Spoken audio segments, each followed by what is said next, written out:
ASS ನ್ಯೂಸ್ಗೆ ಸ್ವಾಗತ. ಶಕ್ತಿ ಯೋಜನೆಯ ಫ್ರೀ ಬಸ್ನಲ್ಲಿ ಮಹಿಳೆಯರು ಫೈಟಿಂಗ್. ಸೀಟಿಗಾಗಿ ಜಡೆ ಹಿಡಿದು ಕಿತ್ತಾಡಿಕೊಂಡ ಮಹಿಳೆಯರು. ಕೋಲಾರ ನಗರದ ಕ್ಲಾಕ್ ಟವರ್ ಬಳಿ ಘಟನೆ. ಕೋಲಾರ ಬೆಂಗಳೂರು ಮಾರ್ಗದ ಬಸ್ಗಳ ಕೊರತೆ ಹಿನ್ನೆಲೆ ಸೀಟಿಗಾಗಿ ಮುಗಿಬಿದ್ದ ಪ್ರಯಾಣಿಕರು. ಬಸ್ ಸ್ಟ್ಯಾಂಡ್ನಲ್ಲಿ ಬಸ್ ಬಂದ ಕೂಡಲೇ ಸೀಟಿಗೆ ಟವಲ್ ಹಾಕಿದ್ದು ಇಬ್ಬರು ಮಹಿಳೆಯರು. ಮೊದಲೇ ಬಸ್ ಹತ್ತಿ ಬಂದ ಮಹಿಳೆಯರು ಟವಲ್ ಬಿಸಾಕಿ ಕುಳಿತ ಹಿನ್ನೆಲೆ ನಾನು ಮೊದಲು ಸೀಟು ಹಾಕಿದ್ದೇನೆ ಬಿಡು ಎಂದು ಕಿತ್ತಾಟ. ಜಡೆ ಹಿಡಿದು ಕಾಲು ಕೈಗಳಲ್ಲಿ ಕಿತ್ತಾಡಿಕೊಂಡ ಮಹಿಳೆಯರು.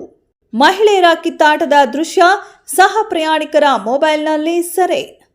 ಜಗಳ ಬಿಡಿಸಲಾಗದೆ ಸುಮ್ಮನೆ ವೀಕ್ಷಣೆ ಮಾಡುತ್ತಿದ್ದ ನಿರ್ವಾಹಕ ಹಾಗೂ ಪ್ರಯಾಣಿಕರು. ವರದಿ Arun Kumar, HM, ASS news.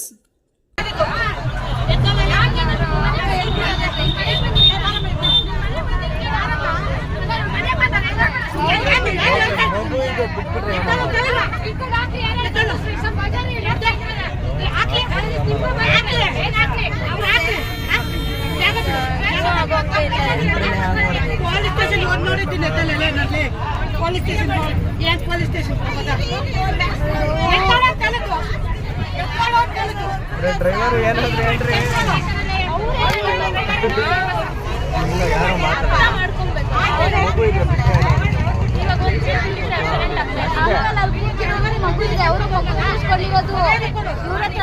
ಯಾರು ಅವ್ರಿಗೇನು ಆಪರೇಷನ್ ಆಗಿದೆಯಂತೆ. ಏನ್ ನಿಜ? ಅಯ್ಯೋ